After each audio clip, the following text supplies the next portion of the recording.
एक ऐसा हिंदू वीर योद्धा जिसकी एक आवाज पर मुगलों की पैंट गीली हो जाती थी। जब वो बोलता था तो लगता था जैसे कोई शेर मैदान में दहाड़ रहा हो। आज हम आपको उस राणा की कहानी सुनाने जा रहे हैं जो मुगलों के लिए खौफ का दूसरा नाम था। नाम था राणा सांगा। शायद आपको ये नाम सुनने में हल्का लगे, लेकिन जब इसके पीछे छुपे इतिहास को जानोगे तो अगर दिल में सनातन की लौ जल रही है तो सीना गर्व से चौड़ा हो जाएगा। राणा सांगा वो योद्धा था जो एक एक युद्ध धर्म के लिए लड़ा, जिनके शरीर पर घावों की गिनती नहीं थी, मगर जो हर घाव को वीरता का गहना समझते थे। उनकी तलवार धर्म की रक्षा के लिए चलती थी और उनकी एक हुंकार से दुश्मनों की हड्डियां थर्राने लगती थीं। तो दोस्तों, वीडियो शुरू करने से पहले अगर आप हमारे चैनल पर नए हैं तो चैनल को सब्सक्राइब करें और कमेंट में भारत माता की जय लिखना ना भूलें। और वीडियो के अंत में बताइएगा कि राणा सांगा के बारे में आप क्या सोचते हैं। राजस्थान की भूमि वीरों की जननी रही है और उन वीरों में एक ऐसा नाम है जिसकी बहादुरी, त्याग और स्वाभिमान की कहानियां आज भी हवाओं में गूंजती है। महाराणा सांगा। उनका असली नाम था संग्राम सिंह, लेकिन इतिहास ने उन्हें राणा सांगा के नाम से अमर कर दिया। उनका जन्म सिसोदिया राजवंश में महाराणा रायमल के पुत्र के रूप में हुआ था। बाल्यकाल से ही उनके स्वभाव में शौर्य और अदम्य साहस की झलक थी। वो साधारण बालक नहीं थे, बल्कि उनके भीतर एक योद्धा की आत्मा थी जो अन्याय और पराजय से कभी समझौता नहीं कर सकती थी। राणा सांगा का बचपन कठिनाइयों और संघर्षों से भरा रहा। उनके पिता के निधन के बाद सत्ता को लेकर भाइयों में संघर्ष छिड़ गया था। कई प्रयास हुए उन्हें रास्ते से हटाने के, यहां तक कि एक बार उन पर हमला कर उन्हें अंधा और अपंग बना देने की कोशिश भी की गई, लेकिन उनका हौसला नहीं टूटा। एक आंख चली गई, एक हाथ काम नहीं करता था, चेहरे पर तलवार के घाव थे और शरीर पर दर्जनों चोटों के निशान, लेकिन इन सब के बावजूद उनका आत्मबल इतना प्रबल था कि वो एक महान योद्धा के रूप में खड़े हुए और मेवाड़ की बागडोर संभाली। राजनीति और युद्ध नीति में राणा सांगा दक्ष थे। उन्होंने राजस्थान के लगभग सभी राजपूत राजाओं को एकजुट किया और एक शक्तिशाली राजपूत महासंघ खड़ा किया। यह उस दौर की सबसे बड़ी उपलब्धि थी जब राजपूत आपसी झगड़ों में उलझे रहते थे। राणा सांगा ने उत्तर भारत के मुस्लिम शासकों को चुनौती दी और एक के बाद एक विजय हासिल की। उन्होंने गुजरात के सुल्तान मुजफ्फर शाह, मालवा के सुल्तान महमूद खिलजी और दिल्ली के इब्राहिम लोदी को कई बार परास्त किया। उनकी तलवार से निकली चिंगारी ने दिल्ली की सल्तनत को भी हिलाकर रख दिया था। इतिहास गवाह है कि राणा सांगा ने लगभग 80 युद्ध लड़े और उनमें से अधिकतर में विजय प्राप्त की। उनके शरीर पर 80 से भी अधिक घाव थे। हर एक घाव उनके साहस और बलिदान की कहानी कहता है। वे अपने घावों को गर्व से पहनते थे, जैसे कोई वीर अपने आभूषण पहनता है। लेकिन उनकी सबसे प्रसिद्ध लड़ाई थी बाबर के खिलाफ लड़ी गई खानवा की लड़ाई। जब बाबर भारत में आया और पानीपत की लड़ाई जीतकर दिल्ली का सुल्तान बना, तब राणा सांगा ने उसे भारत से बाहर खदेड़ने की ठानी। उन्होंने एक विशाल सेना तैयार की जिसमें राजस्थान के कई राजपूत राजा और अफगान सेनानायक भी शामिल थे। उनकी योजना थी कि बाबर को भारत से खदेड़कर हिंदुस्तान को फिर से हिंदू राज्य के रूप में स्थापित किया जाए। लेकिन बाबर अपने समय से आगे की सोच रखने वाला शासक था। उसके पास युद्ध में इस्तेमाल की जाने वाली बारूद, तोपें और नई तकनीकें थीं जो राजपूतों के लिए नई थीं। सन 1527 में खानवा के मैदान में इतिहास का वह युद्ध लड़ा गया जिसने भारत की दिशा बदल दी। राणा सांगा की सेना ने युद्ध के शुरुआती चरणों में भारी दबाव डाला, लेकिन बाबर की तोपों और रणनीति ने धीरे धीरे राणा की सेना को पीछे धकेल दिया। युद्ध लंबे समय तक चला, लेकिन अंततः राणा सांगा पराजित हो गए। लेकिन वह हार एक वीर की हार थी जिसने अंतिम सांस तक लड़ाई लड़ी। कहा जाता है कि उस युद्ध में वे घायल हो गए और बेहोश होकर युद्ध भूमि से बाहर ले जाए गए, लेकिन उनकी इच्छा थी कि होश में आते ही फिर से बाबर से युद्ध किया जाए।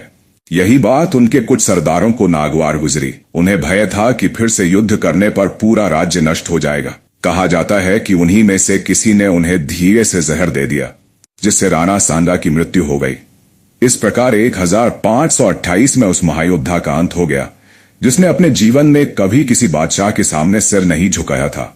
राणा सांगा की मृत्यु एक युग का अंत थी, लेकिन उनकी वीरता की गाथाएं आज भी जीवित हैं। उनका नाम भारत के इतिहास में स्वाभिमान, बलिदान और निडरता का प्रतीक बन गया। उन्होंने साबित कर दिया कि एक सच्चा राजा वही होता है जो अपने प्राणों से ज्यादा अपनी धरती अपने धर्म और अपने स्वाभिमान को महत्व देता है। राणा सांगा का जीवन हमें सिखाता है कि चाहे कितनी भी बाधाएं हों, एक सच्चा योद्धा हार नहीं मानता। उनके जैसे नायक भारत भूमि पर कभी कभी ही जन्म लेते हैं। इतिहास उन्हें कभी भुला नहीं सकता। खानवा का युद्ध इतिहास का वह मोड़ था जहां दो विश्व दृष्टियों की टक्कर हुई। एक तरफ था राणा सांगा का आत्मबल, राजपूती शौर्य और स्वतंत्रता की भावना, और दूसरी तरफ था बाबर की आधुनिक युद्ध नीति, तोपें और नई तकनीकें। यह युद्ध केवल तलवारों और घोड़ों का नहीं था, बल्कि यह एक विचारधारा की जंग थी।